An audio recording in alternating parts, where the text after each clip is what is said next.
recording is valid. The recording. Now the question is, if the points 2, 1, 1, minus 2 are equidistant from the points x, y, then which of the following equation is correct? कौन सी equation ऐसी है जो correct है? ये बाद में zero लग गया अलग से, इसको मैं मिटा देता हूं. ओके, कौन सी इक्वेशन ऐसी है जो करेक्ट है अगर ये दो पॉइंट्स, एक ये वाला पॉइंट और एक ये वाला पॉइंट, किसी एक्स वाई पॉइंट से इक्विडिस्टेंट पर है, ये दोनों पॉइंट, तो कौन सी इक्वेशन इसके अंदर, then which of the following equation is correct? कौन सी इक्वेशन इसके अंदर करेक्ट है? कैसे करेंगे भाई? बहुत आसान, करा तो चुका हूं तुम लोगों को अब तक. ये किसी पॉइंट, किसी लाइन को डिवाइड करने वाला क्वेश्चन थोड़ी है. सपोज दो पॉइंट है, एक पॉइंट ए है जिसके कोऑर्डिनेट है 2, 1, राइट, और दूसरा पॉइंट सपोज बी है जिसके कोऑर्डिनेट है 1, -2. ये दोनों पॉइंट किसी तीसरे पॉइंट से इक्विडिस्टेंट पर है. ये वो तीसरा पॉइंट है जिसके कोऑर्डिनेट है x, y. Suppose this is point C.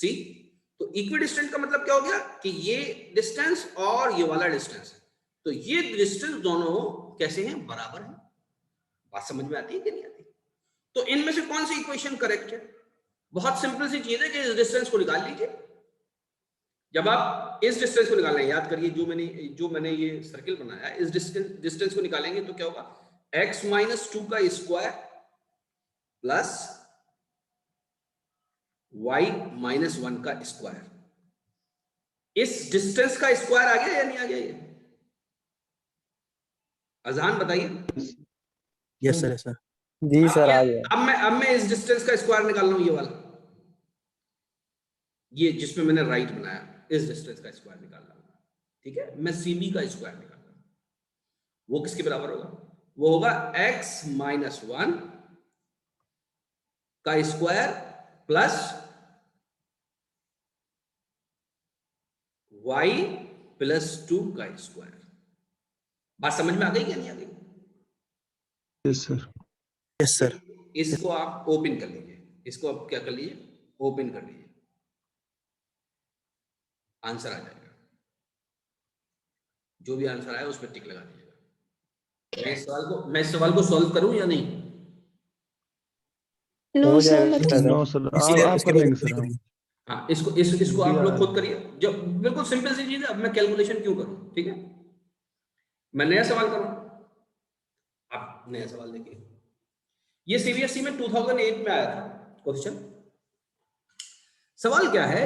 Determine the ratio in which the line, ये लाइन है 3x + y - 9. ये लाइन की इक्वेशन है, राइट, क्योंकि x y के बीच में relation is equal to 0, divides the segment joining the points 1, 3 and 2, 7. ये दो सेगमेंट्स हैं 1, 3. इसको हम A बोल देते हैं और सपोज इसको हम B बोल देते हैं, राइट.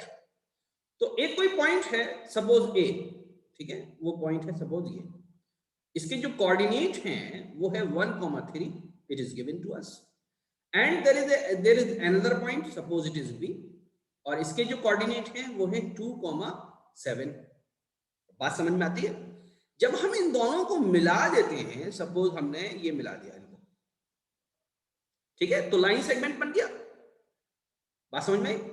अब कोई एक तीसरी लाइन है, सपोज ये ब्लैक लाइन है, ये इसको ऐसे कहीं से डिवाइड करती है, and this line equation and it's equation is 3x + y - 9 = 0. Is it? बात समझ में आ गई?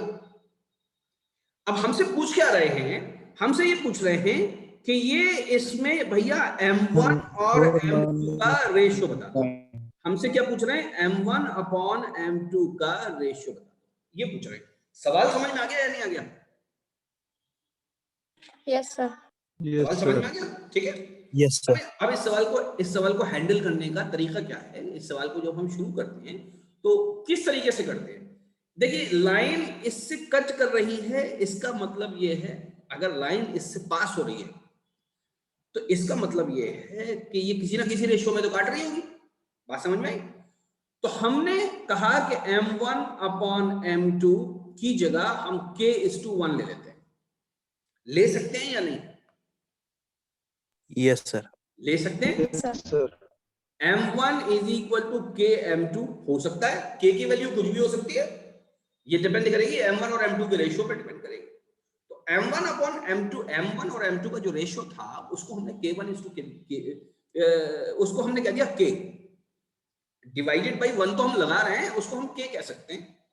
तो ये बिल्कुल लॉजिकली ट्रू है, इसको हम ऐसा कह सकते हैं। सपोज ये रेशियो m1:m2 की जगह k:1 है, ऐसा हम कह सकते हैं। ठीक है, अब k 1 से छोटा भी हो सकता है, k 1 से बड़ा भी हो सकता है, k डेसिमल्स में भी हो सकता है, k स्क्वायर रूट्स में भी हो सकता है। बात समझ में आती है? ओके, तो यानी अब k:1 में ये लाइन, ये वाली जो गिवन लाइन है, ये इसको काट रही है। बात समझ में आता है? ठीक है, अब जरा इन पॉइंट्स को निकाल लीजिए। अब जरा अब ये बताइए, अब अगर मैं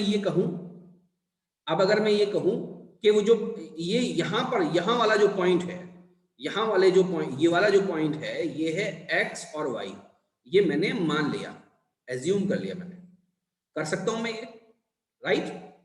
ये मैंने एज्यूम कर लिया कि ये जो इंटरसेक्ट वाला पॉइंट है ये एक्स वाई है। समझ में आती है बात? अब जरा मुझे आप ये बताइए कि अगर मैं ये कहूं x इज इक्वल टू दो पॉइंट्स कौन से वाले हैं? एक तो ये वाला है 1 3 और एक है 2 7। x is equal to 2k plus 1 divided by k plus 1। क्या मैं ये कह सकता हूं? Yes sir. Yes sir. ठीक है, अगर मैं ये कहूं y इज इक्वल टू यहां पर जो है दूसरा डिनोमिनेटर क्या है, यहां पर 1 है, यहां पर 1 है, इसको y2 से मल्टीप्लाई करूंगा, y is equal to 7 plus 3 divided by k plus 1। कह सकता हूं या नहीं कह सकता मैं? Yes sir. 7k plus 3। 7k क्यों आएगा भाई? अब 7k थोड़ी आएगा, यहाँ पे तो 1 लगेगा। वाला फार्मूला लगाइए, m1 m2 वाला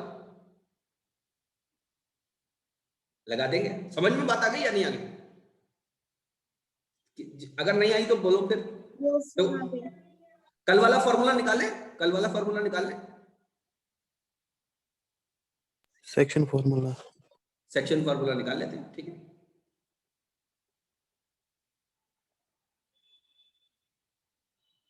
सेक्शन फॉर्मूला देखिए ये वाला है, ये इसकी बात कर रहे हैं हम, y की बात कर रहे हैं, y की। ठीक है, y की बात कर रहे हैं, तो फॉर्मूला में यहां ऊपर रिप्रोड्यूस कर रहा हूं, m1 y2 plus m2 y1 upon m1 plus m2। बात समझ में आती है? ठीक है, तो हमने क्या लिखा, m1 upon m2 is equal to k। ठीक है, बात समझ में आ गई? अब इसको मैं लिख दूं k1 k अपॉन 1। तो अगर मैं m1 की जगह k यूज कर लूं तो m2 की जगह मुझे 1 यूज करना पड़ेगा या नहीं करना पड़ेगा? Yes sir. है ना? तो इसलिए मैंने यहां पर 1 लिखा, इसलिए मैंने यहां पर क्या लिखा, 1 लिखा। कोई कंफ्यूजन? और इसलिए मैंने यहां पर भी 1 लिखा, k प्लस 1 लिखा। ठीक है, बात समझ में आ रही है भाई? जिसको कंफ्यूजन था, कंफ्यूजन क्लियर हो गया? ठीक है, वापस चलते हैं सवाल पे। Yes sir. वो सवाल कहां गया? सबसे ऊपर होगा। अब बहुत आसान है, बस छोटी सी बात रह गई है। अब मुझे ये बताइए, ये x और y किसके कोऑर्डिनेट्स हैं? ये इस वाली लाइन के भी हैं या नहीं? Yes sir. इस लाइन के हैं, तो इस लाइन पर भी जस्टिफाई होंगे या नहीं होंगे? यस सर होंगे। होंगे ना? तो इसकी इक्वेशन लिख लेते हैं, 3x plus Y minus 9 is equal to 0। तो ये बताओ, अगर मैं ऐसे लिख दूं 3 into 2k plus 1 upon k plus 1 plus 7 plus 3 upon k plus 1, -9 is equal to 0। कोई परेशानी है यहाँ पर? No sir. No sir. No Okay, sir. No sir. ये बताइए इस इक्वेशन से k की वैल्यू मिल जाएगी या नहीं मिल जाएगी? यस भाई सर। एक इक्वेशन है, एक वेरिएबल है, k की वैल्यू निकल जाएगी इससे या नहीं? Yes sir. जी सर निकल जाएगी। यस सर, निकल जाएगी। अगर किसी स्टूडेंट को डाउट है तो मैं सॉल्व करूं, वरना मैं इसको यहीं छोड़ दूं।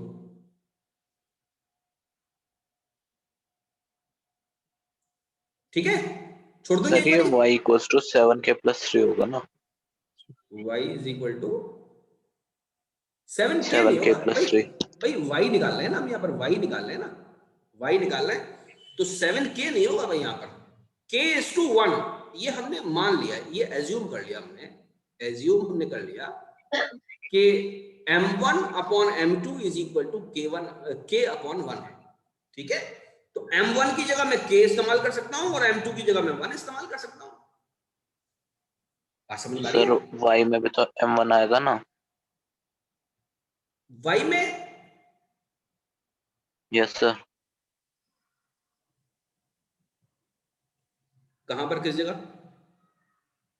यहाँ sir m1 y2 + m2 y1। m1 y, yes yes, ये मुझसे गलती हो रही थी, 7k, यहाँ पर 7k आएगा, राइट, बिल्कुल सही है, यहाँ पर 7k, ये इन्होंने सही पकड़ा बिल्कुल, यहाँ पर जो है वो 7k आएगा। ठीक है, तो यहाँ पर भी 7k आ जाएगा, अब भी सॉल्व हो जाएगा, k के लिए सॉल्व हो जाएगा ये, राइट। देखिए मिस्टेक हो जाती है ऐसी। ठीक है, यस सर। तो k, यहाँ k की वैल्यू निकाल लीजिए। अब आंसर क्या होगा ये बताइए जरा मुझे। आंसर हम लिखेंगे, answer will be 3/4। not answer will be k is to 1, यही आंसर आएगा। जो भी k की वैल्यू आएगी उसको is to 1 कर दीजिए बस। ठीक है, वो 3/4 आएगी या 4/3 इस तरह की कुछ आएगी, मैंने लिखी हुई थी, अब अंधेरा हो रहा है कि कहाँ पे लिखी हुई पता नहीं मुझे। 3/4 आ रही सर, 3/4। हाँ ठीक ठीक, जितनी भी आ रही है। ओके, आगे बढ़े। Yes sir. Yes sir. अब ये वाला सवाल करेंगे। If the midpoint of the line of, दो बार टाइप हो गया है, इसको हम डिलीट कर देंगे। If the midpoint of a line joining 3, 4 and k, 7 is x, y, where x and y are related as, then value of k। बहुत simple सी बात है कि जो a पॉइंट है हमारा, a पॉइंट के जो कोऑर्डिनेट हैं वो 3, 4 दे रखे हैं, और जो b पॉइंट है हमारा उसके कोऑर्डिनेट k, 7 दे रखे हैं। इनको आप मिला दीजिए और बिल्कुल मिड पॉइंट यानी 1:1। बात समझ में आई? यानी m1 है, यहाँ पर m2 है, तो m1 upon m2 is equal to 1। ठीक है, इस वाले केस में क्या होता है अभी हम देखेंगे। इज एक्स वाई, इसके जो कोऑर्डिनेट है, इस पॉइंट के जो कोऑर्डिनेट हैं वो है x, y, where x and y are related to, और इन x y का रिलेशन भी दे रखा है, इन x y का रिलेशन भी दे रखा है। देन वैल्यू ऑफ k, यहां पर ये अननोन है, देखिए एक अननोन कहां पर समाया हुआ है इसमें, एक अननोन यहाँ b का जो एब्सिसा है दैट इज बेसिकली अननोन, तो k की वैल्यू ही निकालनी है हमें। ठीक है, अल्टीमेटली हमें क्या चीज निकालनी है, k की वैल्यू निकालनी है। अगर देखिए मैं इन इक्वेशंस को ऐसे लिख दूं, ध्यान से देखिएगा मेरी बात, x इज इक्वल टू, क्योंकि ये x मिड पॉइंट है तो m1 और m2 तो हो गए 1, तो यहां पर ये मैं ऐसे लिखूंगा या नहीं लिखूंगा, x1 plus x2 divided by 2। ठीक है, यही तो होगा, तो ये हो जाएगा 3 प्लस k डिवाइडेड बाई 2। इसी तरह से मैं y लिख सकता हूं, y will be equal to, ये 3 ये 4 है यहां पर, ठीक है, ये 3 4, y will be equal to 4 plus 7/2 is equal to 11/2। ठीक है, x की और y की दोनों की वैल्यू आ चुकी है, ये x की वैल्यू है और ये y की वैल्यू है। अब ये बताइए, ये x और y की जो वैल्यूज हैं ये पिछले क्वेश्चंस की तरह ही है, ये इस रिलेशन से बंधी हुई हैं, ये वाला जो रिलेशन दे रखा है, ठीक है। रिलेशन क्या है? 2x plus 2y plus 1 is equal to 0. This is the relation. Okay. तो 2 into 3 plus k upon 2 plus 2 into 11 upon 2 plus 1 is equal to 0. बात समझ में आती है क्या? यहां से k की वैल्यू निकल Yes, जाएगी, sir. यहां से k की वैल्यू निकल जाएगी, -15. Sir, -15. ठीक है। -15 Yes, sir. -15. आगे बढ़ते हैं भाई। सबकी आ गई -15 या नहीं? अगर नहीं भी आई है तो निकाल तो सकते हैं ना? Yes, sir. Yes. ठीक है, निकाल। मैं दोबारा इसको दिखा देता हूँ, कुछ स्टूडेंट कहेंगे जल्दी आगे निकल गए तो ठीक है। ये जो ये इक्वेशन सिंपल, ये वाली इक्वेशन आ गई, देखिए ये वाली, ये इक्वेशन जब आ गई हमारे पास तो इसमें सिर्फ एक ही अननोन है, एक इक्वेशन है, तो that we can calculate that value, और वही हमसे पूछी भी है, यही हमसे पूछी है। Then the value of k। अच्छा, k यहाँ पर रेशियो नहीं है, वो k:1 वाला रेशियो नहीं है। k बेसिकली ये जो दूसरा पॉइंट है, ये जो आपका दूसरा पॉइंट है, बी पॉइंट है, इसका जो कोऑर्डिनेट्स हैं उसमें k बेसिकली एब्सिसा है। बात समझ में आ गई? आगे बढ़ते हैं, ठीक है। अब हम आगे का क्वेश्चन देखेंगे। Now the question is find the ratio in which the line segment joining -2, -3 and 5, 6 is divided by x axis। ये मुझे याद है, आर.डी. शर्मा का क्वेश्चन है, बहुत अच्छा क्वेश्चन है ये, इसको समझ लीजिए आप। एक्चुअली में ये ज्यादा आसान है पिछले वाले क्वेश्चंस के मुकाबले में, लेकिन दिक्कत क्या है कि यहाँ पर ये वर्ड जो जिस तरह से ये पूछा गया है कि x एक्सिस और y एक्सिस, इनको किस रेशियो में काटेंगे, किस रेशियो में डिवाइड करेंगे, ये हमसे पूछा है। इसको जरा ध्यान से समझने की कोशिश करिए। मैं पहले x और y बनाता हूं इसके अंदर, ठीक है। ये y बन गया आपका और सपोज ये x बन गया, ठीक है। एक पॉइंट है -2, -3, तो ये पॉइंट कहां होना चाहिए? ये पॉइंट करीब करीब यहां पर होना चाहिए, राइट। ये पॉइंट है -2 और -3, ओके। दूसरा पॉइंट है 5 और 6, तो 5 और 6 कहां पर होना चाहिए? 5 और 6 सपोज करिए वो यहां पर होना चाहिए, and suppose this is point B and it is 5 और 5, 6, ओके। बात समझ में आ रही है?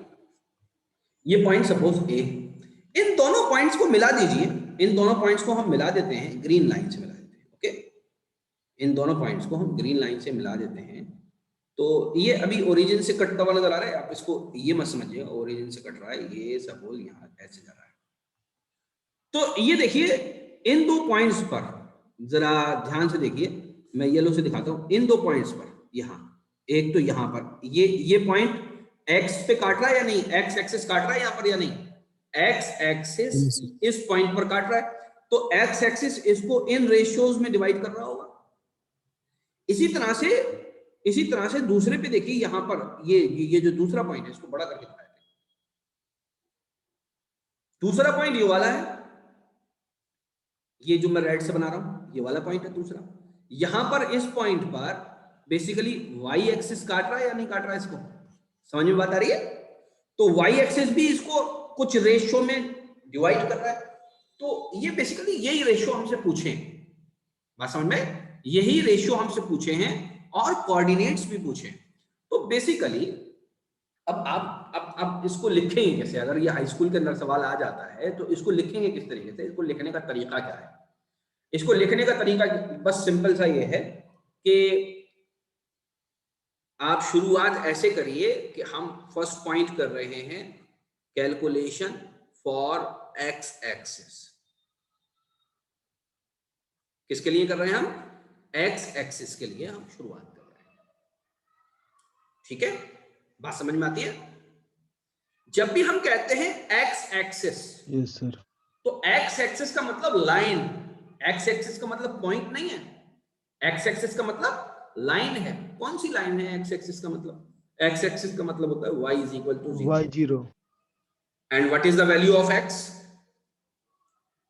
ऑल। समझिए बात को। कितने पॉइंट्स हैं ये? इनफाइनाइट पॉइंट्स हैं, कहां पर है? एक्स एक्सिस पे। y कितना है? 0। तो अगर हम सारे पॉइंट्स को लिखेंगे, सारे पॉइंट्स के कोऑर्डिनेट लिखेंगे इसमें, तो हम ऐसे ही तो लिखेंगे x, 0। अगर x, 0 लिख दूं तो ये बिल्कुल x एक्सिस ही कहलाएगी। क्या कहलाएगी? x axis. क्या ये सारी बात मेरे समझ, सब लोगों की समझ में आ गई ये वाली? Yes, sir. Yes, तो, sir. Yes, sir. तो मैं इस पॉइंट, ये वाला जो पॉइंट है जिस पर ये इस लाइन को काट रहा है, इसको मैं x, 0 कह सकता हूं या नहीं? Yes, ये भी तो x, 0 होगा। बात समझ में आ गई? ये भी तो x, 0 होगा। Now the things are very clear. इसको हम k:1 मान लेते हैं, इस रेशियो को जिसे पहले माना था हमने, इसको हम k:1 मान लेते हैं। तो अब जरा मुझे ये बताइए, देखिए ये वाला जीरो की इक्वेशन लिख रहा हूं, इस जीरो की इक्वेशन लिखे। नाउ अभी मैं क्या लिखने वाला था? 0। इस जीरो की वैल्यू लिखनी है मुझे, तो इस जीरो की वैल्यू मैं ऐसे लिखूंगा या नहीं लिखूंगा? 0 is equal to m1/2। m1 कितना है? m1 को मैंने 1 मान लिया, क्योंकि मैंने रेशियो कौन सा लिया है? k:1 लिया है। ठीक है, रेशियो में k:1 लिख सकता हूं। k:1 लिया तो m1 into y2। what is m1? m1 is k and y2 is, y2 किसके बराबर है भाई? y2 बराबर है 6 के। 6. ठीक है, y2 ये है 6 के बराबर है, प्लस अब मैं लूंगा m2, m2 is 1 which and y1 is equal to -3। तो ये हो गया आपका -3 डिवाइडेड बाई k + 1। ठीक है, 0 is equal to 6k -3 upon k + 1। ये इधर जाके 0 हो जाना है, k आ जाएगा 1/2। तो किस रेशियो में डिवाइड कर रहे हैं? 1/2:1। ये कौन सा रेशियो हो गया? इस 2 को इधर ले जाइए, ये हो गया 1:2। तो ये आंसर हो गया, एक झटके में निकला। मुझे x की जरूरत भी नहीं पड़ी। यहां पर मुझे क्या चीज निकालनी थी? Find the coordinates of the point. सबसे पहले तो find the ratio in which the line segment joining. इतना तो रेशियो आ गया ये वाला, ये एक आंसर आ गया मेरे पास। बात समझ में आ रही है नहीं आ रही? मेरे पास एक आंसर आ गया, यानी मुझे ये रेशियो पता चल गया। k:1 वाला रेशियो क्या है? बेसिकली 1:2। तो x एक्सिस इस पूरे लाइन सेगमेंट को 1:2 के रेशियो में डिवाइड कर रहा है। क्या ये बात समझ में आ गई सबकी आपके? Yes, sir. Yes, sir.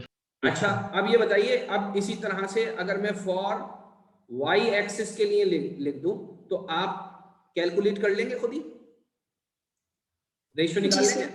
है ना? y एक्सिस के लिए Yes, Yes, sir. sir. ये रेशियो निकाल लेंगे। अब क्वेश्चन ये है कि हमने ये रेशियो तो निकाल लिया, हमें इस पॉइंट के कोऑर्डिनेट भी चाहिए। x एक्सिस पर जो पॉइंट है उसके कोऑर्डिनेट भी चाहिए, यानी हमें x की वैल्यू चाहिए। किसकी वैल्यू चाहिए? हमें x की वैल्यू चाहिए। ठीक है, अब x की वैल्यू निकालने का तरीका यह है कि भैया x की, अभी आप y वाले इसको इग्नोर कर दिए, y वाले को, अभी मैं पहला पार्ट ही कर रहा हूं। अगर मैं यहीं से इस x की वैल्यू लिखूं तो x की वैल्यू कैसे लिखूंगा? x will be equal to m1 into x2। m1 किसके बराबर है? k। x2 किसके बराबर है? 5। ध्यान से देख लीजिए आप, ये 5 के बराबर देखिए, ये वाला 5, यही तो है x2। प्लस m2 किसके बराबर है? 1। और x1 किसके बराबर है? -2 डिवाइडेड बाई k + 1। बात समझ में आ रही है नहीं आ रही? k की वैल्यू कितनी है? k की वैल्यू हम कैलकुलेट कर सकते हैं, कर चुके हैं, 1/2। k is equal to 1/2। तो x will be equal to 5/2 -2 divided by 1/2 + 1। क्या x की वैल्यू आ जाएगी इससे? Yes, sir. देखिए 5/2 2.5 होता है, 2.5 में से 2 Yes, चला sir. गया तो Yes. आधा, 2.5 में से 2 चला गया तो आधा बचा। देखिए ये है आधा, और इसमें 1 जोड़ दिया, कितना हो जाएगा? 1.5 हो जाएगा। 1.5 होता है 3/2। 2 से कैंसिल हो जाएगा, 3 ऊपर चला जाएगा। तो x की वैल्यू किसके बराबर आएगी? 3 के बराबर आएगी। 3 के 1/3. नहीं नहीं नहीं नहीं नहीं नहीं नहीं नहीं, 3 तो बीच में जाएगा, नीचे जाएगा, ये आएगा 1/3। ध्यान से देखिए, 1/2 डिवाइडेड बाई 3/2। तो सबसे नीचे वाली क्वांटिटी सबसे ऊपर चली जाती है, और बीच वाली आपस में मल्टीप्लाई हो जाती हैं, तो ये हो जाएगा 1 into 2 डिवाइड बाई 2 into 3, तो 2 से कैंसिल हो जाएगा, आंसर आएगा 1/3। तो कोऑर्डिनेट, इस पॉइंट के कोऑर्डिनेट क्या हो जाएंगे, ये जो पॉइंट था इसके Yes, sir. कोऑर्डिनेट हो जाएंगे 1/3, 0, क्योंकि ये x एक्सिस है तो कॉमा 0 ही आएगा इसके अंदर। ठीक है, अब आप y के लिए कर लेंगे इसको। ये क्वेश्चन जो है, ये क्वेश्चन आपके उसके अंदर मौजूद है अनसॉल्व्ड क्वेश्चंस में। आपके ये जो क्वेश्चंस हैं अनसॉल्व्ड, कौन सी किताब है, आर डी शर्मा के अनसॉल्व्ड क्वेश्चन का ये अच्छा क्वेश्चन, उसके सारे ही क्वेश्चन अच्छे क्वेश्चन है।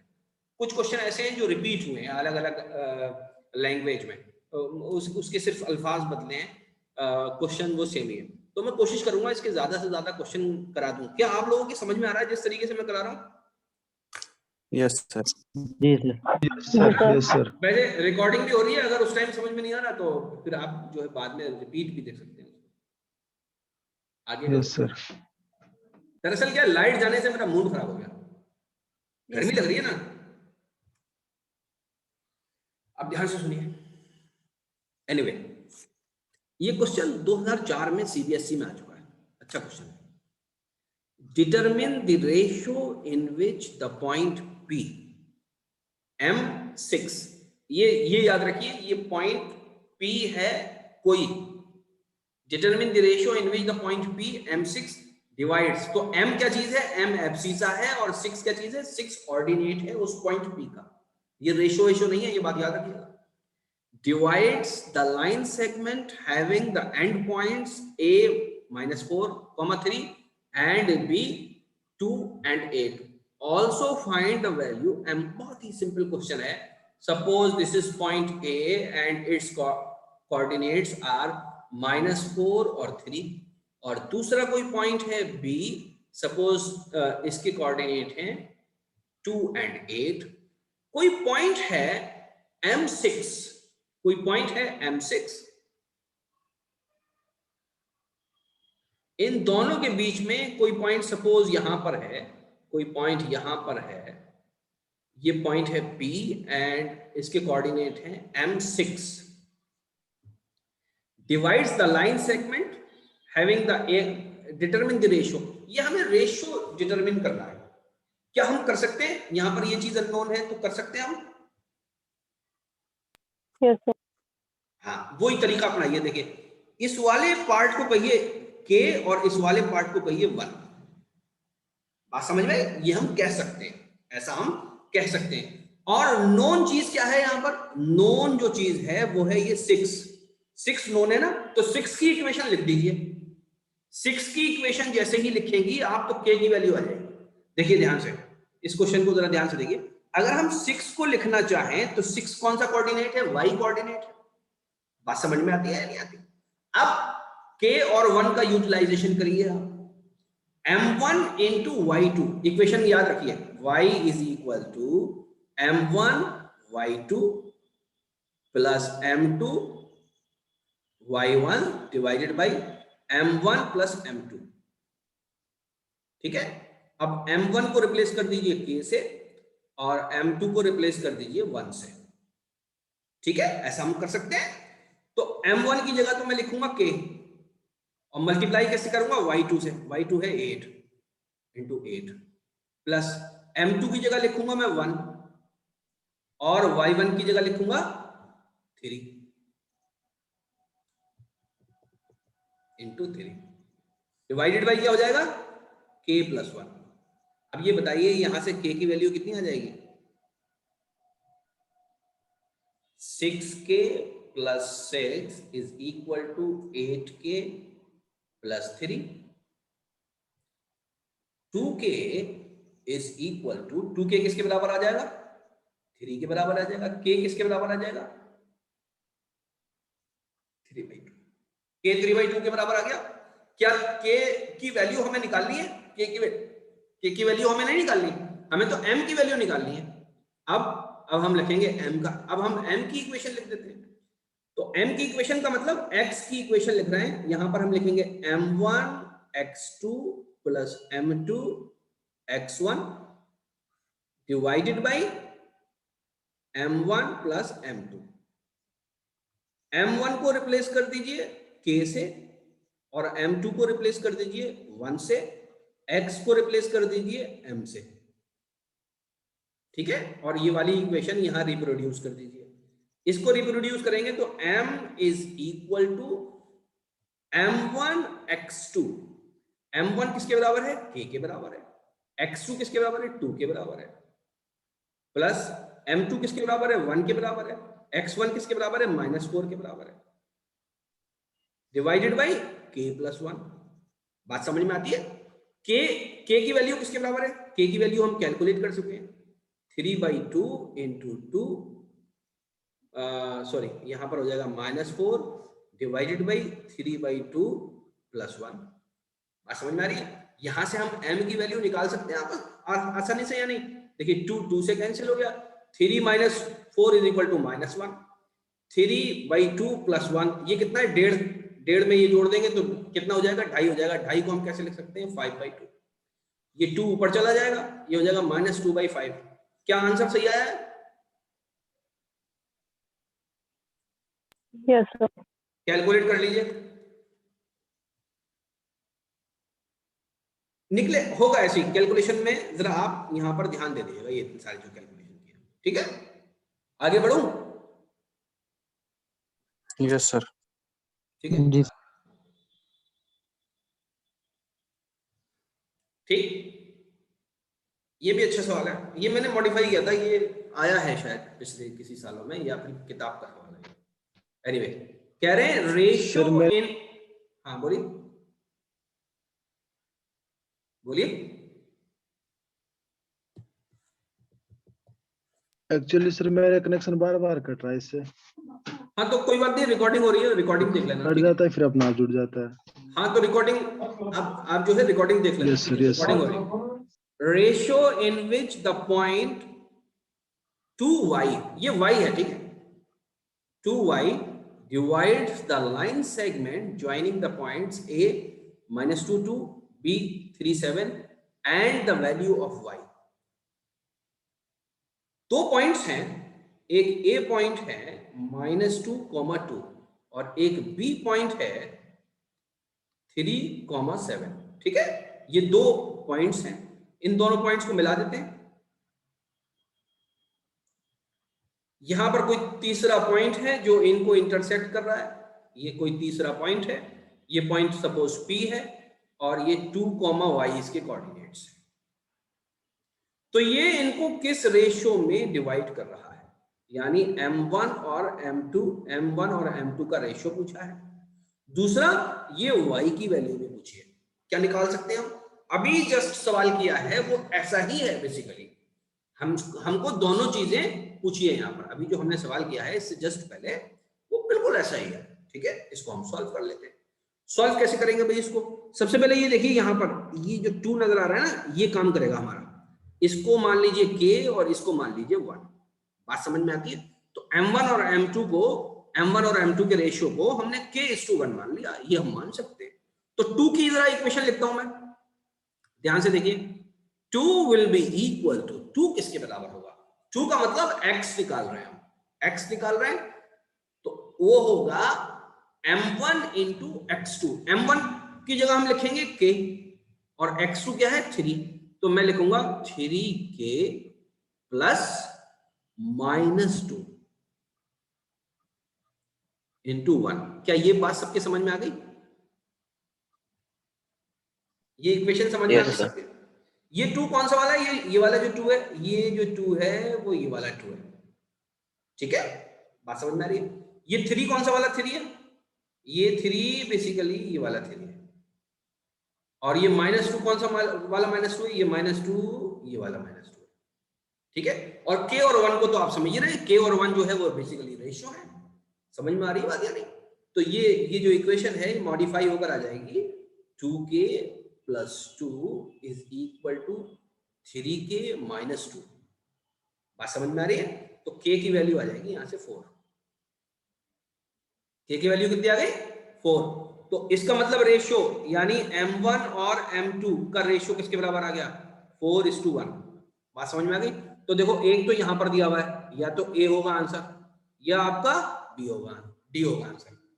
4:1, ठीक है। तो यहाँ पर 2 रेशियो दिए हुए, ये दोनों ही हैं, इन दोनों में से कोई एक आंसर होगा, ठीक है। बात समझ में आ गई। अब हमें y की वैल्यू भी निकालनी है, तो यही फॉर्मूला आप y के लिए भी लिख लीजिए, यही फॉर्मूला आप y के लिए भी लिख लीजिए। y will be equal to हमें k को किससे मल्टीप्लाई करना है, y2 से मल्टीप्लाई करना है, तो हम क्या लिखेंगे, हम लिखेंगे 7k plus 2 divide by k plus 1, ऐसे ही तो लिखेंगे। बात समझ में आ रही है यार, ठीक है। y की वैल्यू हमें निकालनी है 7 इंटू 4 प्लस 2/5, ये हो गया आपका, क्या हो गया बताओ, 6 ये हो गया आपका 6 कौन सा आंसर हो गया, यही आंसर हो गया। 6 है या -6 है, सर 6 +6 प्लस ठीक, 6 है तो 6 ही होगा। आगे बढ़ते हैं। नाउ सारे सवाल तो सारे हो गए, कुछ थ्योरी है जो मैं डिस्कस करना चाह रहा था आप लोगों से। इसको जरा ध्यान से पढ़ लेंगे हम लोग। ये जो चीजें दे रखी हैं हमें, ये मैं अभी व्हाट्सएप पे भी भेज दूंगा। ये मैंने अभी इंटरनेट से पढ़ रहा था तो मैंने कॉपी करी थी, तो मैंने यही डायरेक्ट ऐसे पेस्ट कर दी। Median of a triangle, median के बारे में जरा बात कर लेते थोड़ी सी, ये जरूरी बात है। The sum of the squares of the medians of a triangle equals 3/4 of the sum of the squares of the side of a triangle. ये याद रखिएगा, आप कभी ऐसा सवाल आ सकता है। इसका मतलब क्या है, इसका मतलब हम पहले एक ट्राइंगल बना लेते हैं। Suppose this is a triangle, ठीक है। कोई जरूरी नहीं है कि ये आपका कैसा ट्राइंगल हो, ये ट्राइंगल जो है वो आपका इक्विलेटरल ट्राइंगल हो, इट में भी स्केलर ट्राइंगल, इट में भी अनदर ट्राइंगल, तो हम अनदर ट्राइंगल ही बनाते हैं, ठीक है, जिससे कि कोई कंफ्यूजन ना हो। Suppose this is a triangle, okay, ऐसा ट्राइंगल बन सकता है। इसका मतलब क्या है, ये जो चीज लिखी हुई है, ये जो थ्योरम लिखी हुई है, इसका मतलब क्या है। Suppose it is A, it is B, it is C, तो ए के सामने वाली जो साइड है इसकी पूरी लेंथ जो है उसको ए बोल देते हैं हम, बी के साइड वाली सामने वाली साइड को बी बोल देते हैं, सी के सामने वाली साइड को हम स्मॉल सी बोल देते हैं। बात समझ में आ रही है नहीं आ रही, ठीक है। अब एक मीडियन, अब 3 मीडियन बनाते हैं। मीडियन क्या होता है कि जो अपोजिट साइड को, किसी भी वर्टेक्स से अपोजिट साइड को क्या करे, 2 हिस्सों में बांट दे, तो ये मीडियन है। इसकी लेंथ हम सपोज लिखते हैं AD, ठीक है। दूसरा जो मीडियन होगा वो क्या होगा, वो होगा सपोज BE, और तीसरा जो मीडियन होगा वो कौन सा होगा, suppose this point is F, this is CF। तो 3 साइड्स कौन सी हैं, 3 साइड्स कौन सी हैं, A, B और C, और 3 मीडियंस कौन से हैं, 3 मीडियंस कौन से हैं, वो है AD, BE एंड CF। क्या इतनी बात समझ में आ रही है सब लोगों के? यस Yes, सर अब देखिए क्या कह रहे हैं, the sum of squares of the medians of a triangle, यानी कह रहे हैं AD square plus BE square plus CF square is equal to 3/4 the sum of the squares of the side of a triangle. 3/4 the sum of the squares of the 3 sides of a triangle. बात समझ में आ गई यहाँ तक या नहीं? yes sir. ठीक है, ये बात याद रखनी है। ऐसा एक सवाल आया है, सिराज सुन ली ये वाली बात आपने? जी सर। समझ में आ गई? शबनूर आपने सुनी बेटा? जी सर आ गया। यस सर हाँ ठीक है, सुनते रहना। तो ये मीडियम में होता है। अच्छा, मैं एक बच्चे से ये सवाल पूछना चाहता हूँ, किसी भी एक से पूछूंगा रैंडमली। मैं सुमैया बेटा, ये पॉइंट जहां पर मिलते हैं बस सुमैया ही बताएं इस बात को। बेटा ये बताइए, ये जो पॉइंट जहां पर मिलते हैं इस पॉइंट को क्या बोलते हैं, जहां पर मीडियन मिलता है?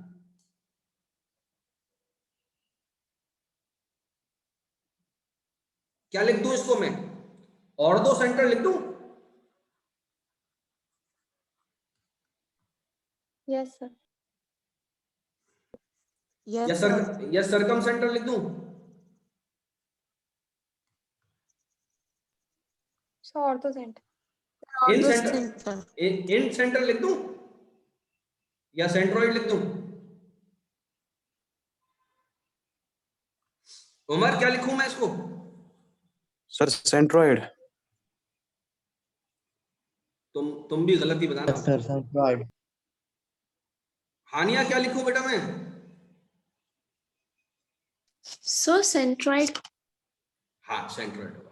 अब एक रूल समझ लो तुम, देखो अगर हम भूल गए, ये मैं इसलिए ये सवाल मैंने क्यों पूछा, ये मैं किसी से भी पूछता तो 90% मुझे उम्मीद यही थी कि वो नहीं बता पाएगा, भूल जाएगा। अब देखो होता ये है कि अभी हम कुछ दिन पहले इसको पढ़ रहे थे, सेंट्रोइड को पढ़ रहे थे, सरकम सेंटर को पढ़ रहे थे, ऑर्थो सेंटर को पढ़ रहे थे, इन सेंटर को पढ़ रहे थे, राइट? पढ़ रहे थे ना? तो जिस टाइम हम पढ़ रहे थे हमें बहुत आसान लग रहा था, आसान है भी, मुश्किल नहीं है, लेकिन जब चीजें हमारे सामने से हट जाती हैं तो हम फिर भूल जाते हैं उसको, और तो हमें रिवीजन की जरूरत होती है। ठीक है, तो बेटा रिवीजन जो है वो जरूर करना है, और रिवीजन के लिए इसमें कोई बहुत स्ट्रेस नहीं पड़ेगा दिमाग पे, इसको जो है बस एक बार देख लेना है, इसको बस एक बार देख लेना है और कुछ नहीं करना। इसमें कोई लॉजिकल रीजनिंग तो लगनी नहीं है, इसमें सिर्फ याद रखना है कि इसका नाम सेंट्रॉइड है, इसका नाम सरकम सेंटर है। जैसे हम चेहरे देख के याद रखते हैं ना नाम, कि ये अमिताभ बच्चन है, ये फलाना है ना, ऐसे ही वो हमने बेसिकली याद किए हैं बिना जाने, बिना सोचे, बार बार देख के याद हो गए। तो इसी तरह से इनको भी हम बार बार देखेंगे ना, तो ये भी हमें ऐसे ही याद हो जाएंगे जैसे हमें शाहरुख खान, सलमान खान याद है, याद रखिएगा। ठीक है, तो इनको जो है बस रिवीजन करके ही ये काबू में आ सकती हैं चीजें, वरना हमारा पढ़ना भी सब बेकार हो जाएगा, हमारा पढ़ना पढ़ाना सब बेकार अगर रिवीजन नहीं करेंगे तो हम। ठीक है, तो रिवीजन जो है हमें एक रेगुलर इंटरवल के बाद रिवीजन की जरूरत होती है। ठीक है, हर कुछ दिन के बाद। मैंने आपको पिछला फिजिक्स में जितना पढ़ाया है ना, अगर मैं पूछूंगा तो लॉजिकल चीजें तो याद होंगी, लॉजिकल चीजें तो दिमाग रीड कर लिया, अगर एक बार समझ में आ गया ना तो वो बाद में भी बता देगा दिमाग। लेकिन जो चीजें लॉजिकल नहीं है, बात समझ में, जो चीजें ऐसी थी जिनको खाली याद रखना था हमें, जिनके नाम याद रखने थे, वो हमारे दिमाग से निकल जाती हैं। ठीक है, उनको बार बार याद करना होता है हमको। ये बात हो गई। अब हम, ठीक है, रिवीजन करेंगे ना आप लोग सब? Yes, sir. हाँ ठीक है, रिवीजन इंशाल्लाह। The median of a triangle theorem states that the median of a triangle intersect at a point called centroid. ठीक है, जहां पर मीडियन मिलते हैं उसको हम बोलते हैं सेंट्रोइड।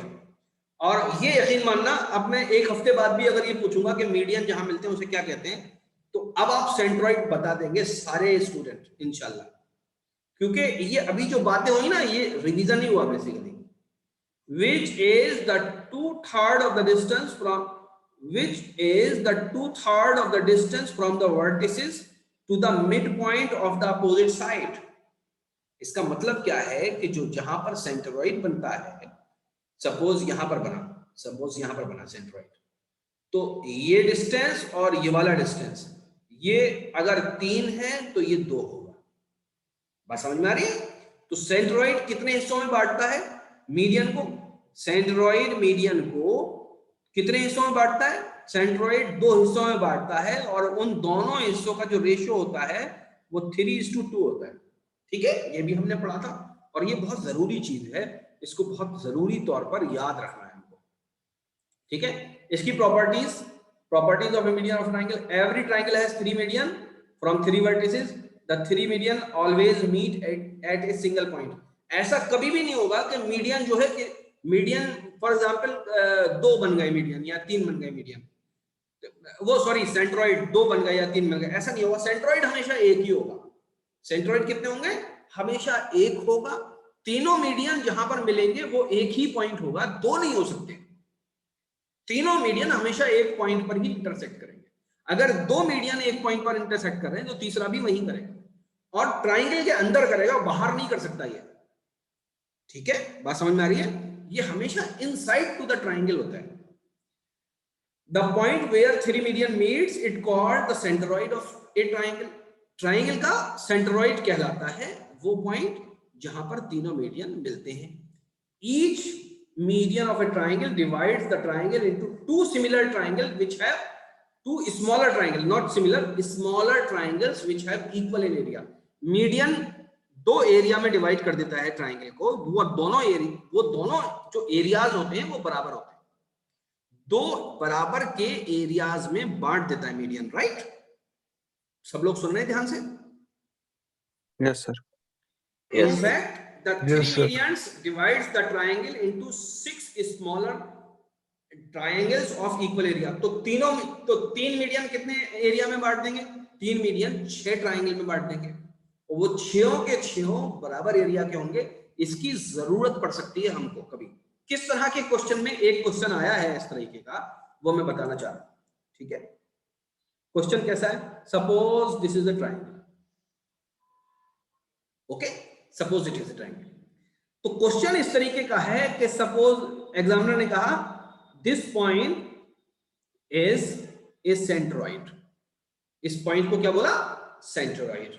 इस पॉइंट को सेंट्रोइड बोला, और यूं कहा कि सेंट्रोइड से एक ट्राइंगल हमने ऐसा बनाया, और इस ट्राइंगल का नाम है ABC, और ये क्या है? ये सेंट्रोइड है, और इस सेंट्रोइड को कह दिया D।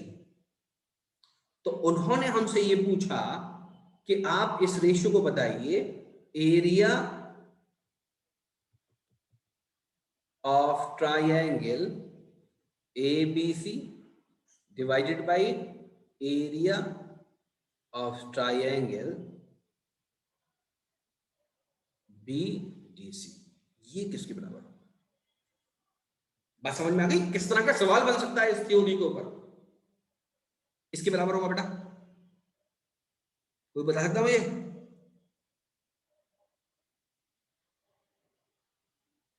अरे सब है। हाँ, कितना होगा बताइए?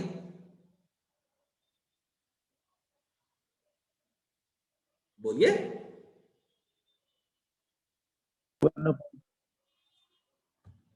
हाफ होगा, हाफ, या 1/3? 1/3 होगा सर। हाँ, कितना होगा? 1/3। ठीक है, कैसे निकाला? ध्यान से समझिए। यूं कह रहे हैं, अब मैं 3 मीडियन बना रहा हूं, सब लोग सुन रहे हैं मेरी बात ध्यान से?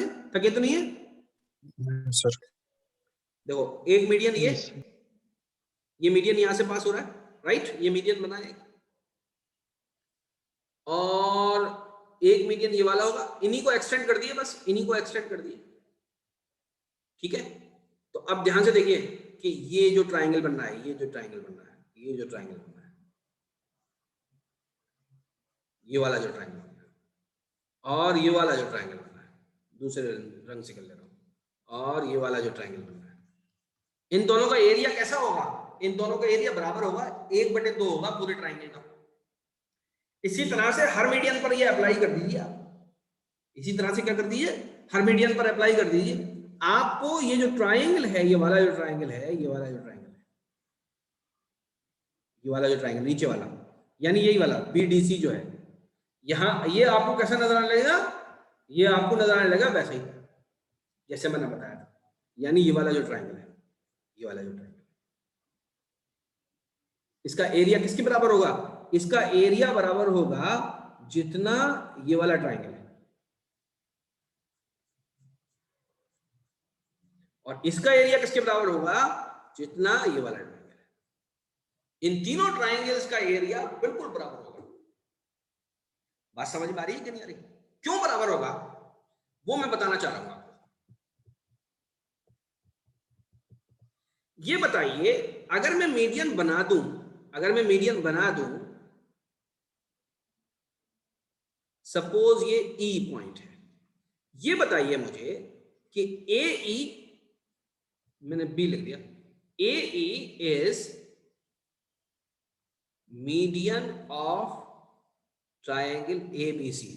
क्या ये मैंने सही लिखा है या गलत लिखा है बेटा, कोई बताएगा मुझे? सिराज, सही है सर। सिराज मैंने कैसा लिखा है, सही लिखा है गलत? हानिया बेटा मैंने सही लिखा है गलत? सर सही लिखा है। अजहान, अजहान मैंने सही लिखा है गलत बताइए? सही लिखा है सर। सही लिखा है ना। अब ध्यान से देखिएगा, अब मैं दूसरी चीज लिख रहा हूं, DE is median of triangle BDC। क्या मैंने ये सही लिखा है दूसरी लाइन या नहीं? अब ये किस किस से समझ में आ गया? Yes sir. ये Yes, भी sir. सही, ये भी सही लिखा है मैंने। तो जब मैं ये सही लिखता हूं तो ये बताओ, ये जो एरिया है, ये वाला जो एरिया, ये वाला एरिया, ये वाला जो एरिया है वो इस एरिया के बराबर है या नहीं? जी सर। हाँ, Yes, sir. इससे हमें पता लगेगा। अब ये जितना एरिया है, जितना एरिया ये वाला है, उतना ही एरिया ये वाला होगा। इसी तरह से आप यहां पर भी एक बना लो, ये एरिया इसके बराबर होगा, ये एरिया इसके बराबर होगा। तो आपको जो ये वाला जो रेशियो मिलेगा वो मिलेगा 1/3। इसको आप खुद करके देखेंगे, ठीक है? मैंने आपको काफी चीज बता दी। इंपॉर्टेंट बात जो थी यहाँ पर ये थी कि ये जो लाइन है, जो मीडियन है, जो ओरिजिनल मीडियन है, वो बेसिकली सेंट्रॉइड से लेके इस ट्राइंगल का भी मीडियन है, ठीक है? तो इस तरह के सवाल इसके अंदर हम फॉर्म होते हुए देखते हैं। आगे की लाइन देखते हैं, आगे क्या कह रहे हैं? The sum of two sides of a triangle is greater than the median drawn from the vertex, which is common. क्या कह रहे हैं? The sum of the two sides of a triangle is greater than the median drawn from the vertex, which is common. यानी एक कोई triangle बना लें और इसके अंदर अगर हम ये मीडियन बना लें तो ये जो दो लाइन है, पहली और दूसरी, और ये जो हमारा मीडियन है, तो 1 + 2 will always be greater than 3, ठीक है? ये कह रहे हैं। तीसरी बात क्या कर रहे हैं? The median and lengths of sides 3 times the sum of square। ये वही बात है जो मैंने सबसे ऊपर लिखी थी इक्वेशन, जो ये वही बात लिखी हुई है जो मैंने यहाँ पर ये लिखी, ये वाली जो इक्वेशन, ये वाली इक्वेशन। तो ये इक्वेशन भी बहुत इंपॉर्टेंट है। तो I think it is enough for